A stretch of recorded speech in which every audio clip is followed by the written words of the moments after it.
Okay, let's picture this. It's Wednesday evening, May 7th, 2025. Night's falling over Jammu. People are probably, unwinding. Yeah, Maybe we're watching some IPL highlights, dinner, cooking, just a normal evening, right? exactly. A Yeah. totally normal midweek vibe.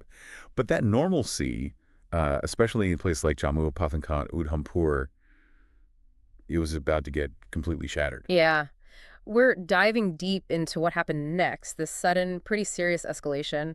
Our sources point to a coordinated missile and drone attack attempt by Pakistan. A significant attempt, definitely. But what's really striking, and honestly kind of surprising given the history here, is that it seems to have failed.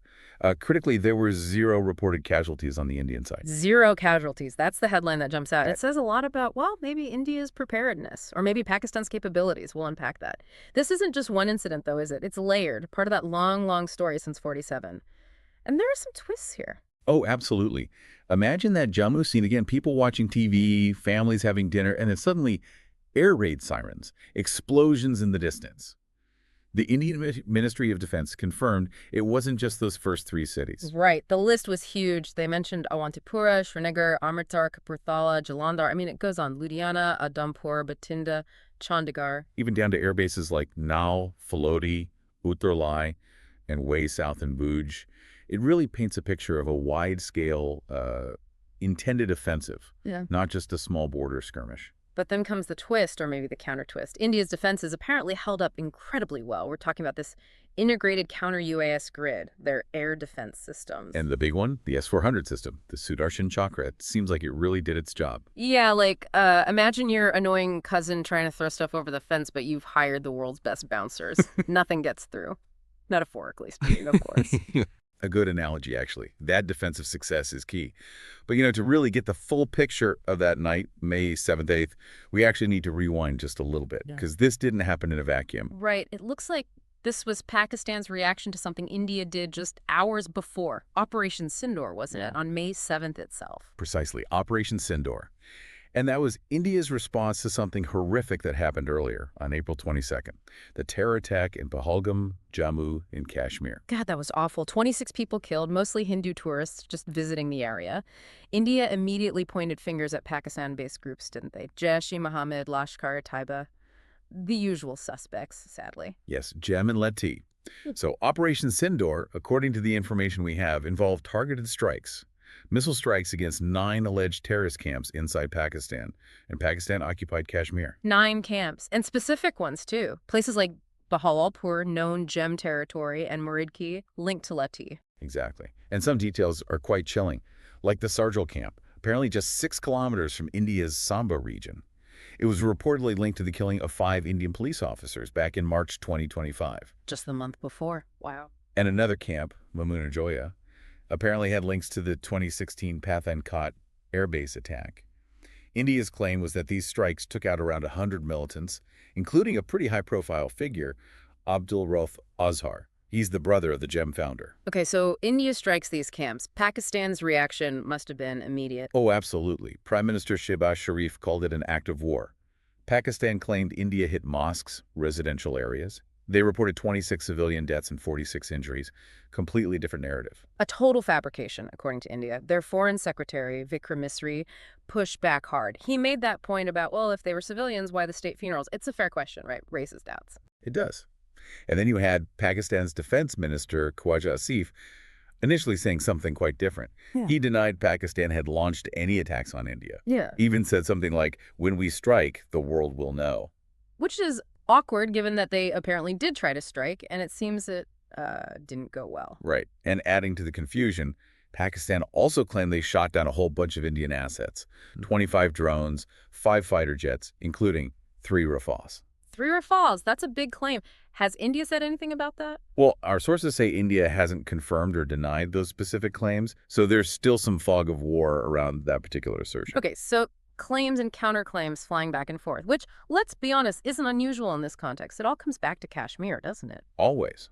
The root cause, or at least the central flashpoint, since 1947, divided territory, the line of control, wars, skirmishes, the long-running insurgency, India accusing Pakistan of fueling it, Pakistan denying and blaming India's heavy hand.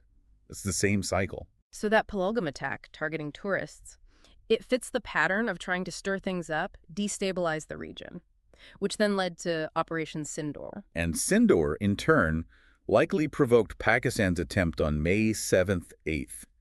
A retaliation, maybe, but one that seems to have been a serious miscalculation of India's defensive upgrades. So what was it actually like on the ground that night after Pakistan's attempted strikes? You mentioned sirens. Yeah, reports describe Jammu turning almost like dystopian.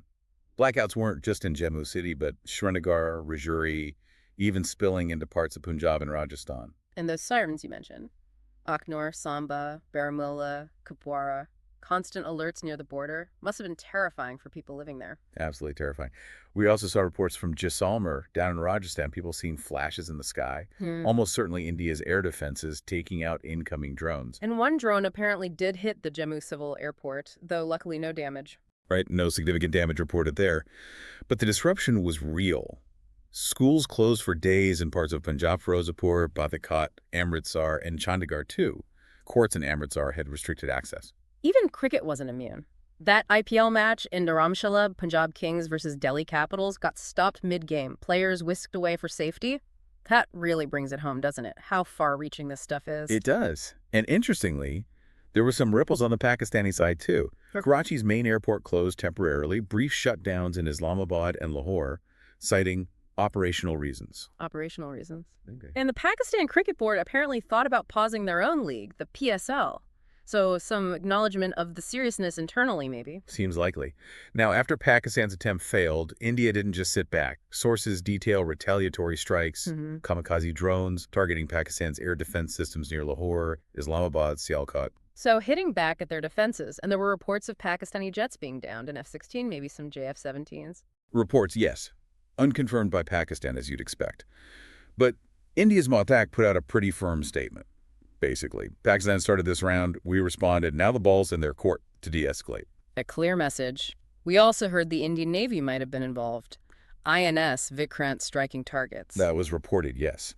And domestically, India tightened security everywhere. Home Minister Amit Shah reviewing border security, airports ramping up checks, no visitors allowed, secondary screening, even security at the Taj Mahal was increased.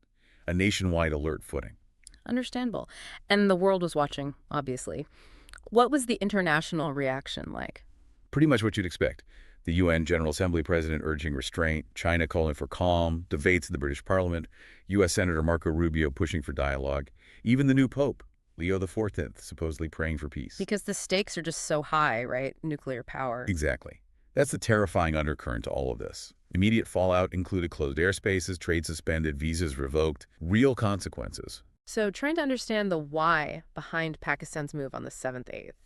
Our sources suggest maybe a face-saving attempt after Operation Sindoor hit them hard. That seems plausible, like doubling down after a loss, maybe hoping for a different outcome. But it didn't work out. It was maybe a gamble that backfired. Contrasting with India's response, which felt more calculated, swift, precise, but also holding back from all-out war, sending a message about capability. Definitely. And that lack of Indian casualties really highlights their tech advantage now, especially with systems like the S-400. It changes the dynamic. What about Pakistan's denials and those claims of shooting down Indian jets? Just propaganda. Likely a strong element of that, yes. Trying to manage the narrative domestically and internationally. Plus, you have to consider Pakistan's economic situation. They're dealing with the IMF, their economy is fragile. A full-blown conflict is something they likely can't afford. So India is playing this tricky game, hitting back hard enough to deter, but not so hard it triggers a wider war. Like that high-stakes game of kabaddi analogy one source used. Touch and retreat, but with missiles. A very dangerous game. And we can't forget the human cost. Even if the missile drone attacks on India were intercepted, there was heavy shelling reported along the line of control. Right. Casualties were reported from that shelling. Pakistan claimed 31 deaths on their side from Indian fire. India reported 16 civilian deaths from Pakistani shelling.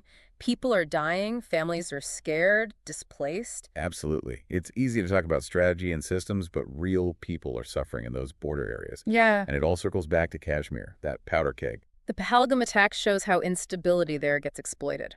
Operation Sindoor aimed to disrupt the terrorists' infrastructure, but the root problems, they're still there. Deeply embedded. So looking ahead, it feels uncertain, like that crystal ball with static idea. What happens next? Well, India's stance seems pretty firm. Foreign Secretary Misri basically warned Pakistan not to escalate further. Pakistan's military must be under pressure, but their options seem limited economically and internationally.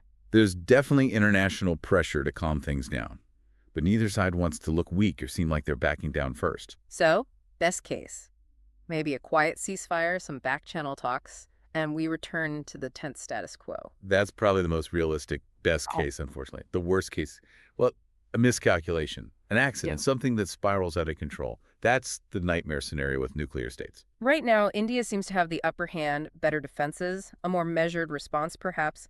But like you said, in this kind of standoff, are there really any winners if things go wrong? No, absolutely not. In nuclear brinkmanship, everyone loses eventually if it goes too far. Okay, so let's recap. We had Pakistan launching quite a significant missile and drone attack attempt on May 7th, 8th against many Indian locations. An attempt that was largely neutralized by India's air defense systems, crucially preventing casualties on their side. And this followed India's Operation Sindoor, just hours earlier strikes against alleged terror camps in Pakistan and Polk. Which itself was a response to that terrible terrorist attack in Pahalgam in late April. It's a chain reaction. All layered on top of the decades-old Kashmir conflict and the historical India-Pakistan tensions. And a key takeaway is the role of India's defense tech, especially the S-400, in shaping the outcome of this specific exchange. The world is definitely watching closely, nervous about the nuclear angle and potential instability. And again, we have to remember the human impact that civilians caught in the middle, especially along the low sea. So the final thought, maybe, what does this tell us about modern warfare? The speed of escalation, the role of tech like drones and advanced air defense? It definitely raises questions. Is this the new normal for India-Pakistan? These rapid tech-driven clashes? Or is there still, somehow, a path back towards dialogue and maybe, just maybe, lasting peace? It's a complex, dangerous situation, and finding a way to de-escalate is just critical.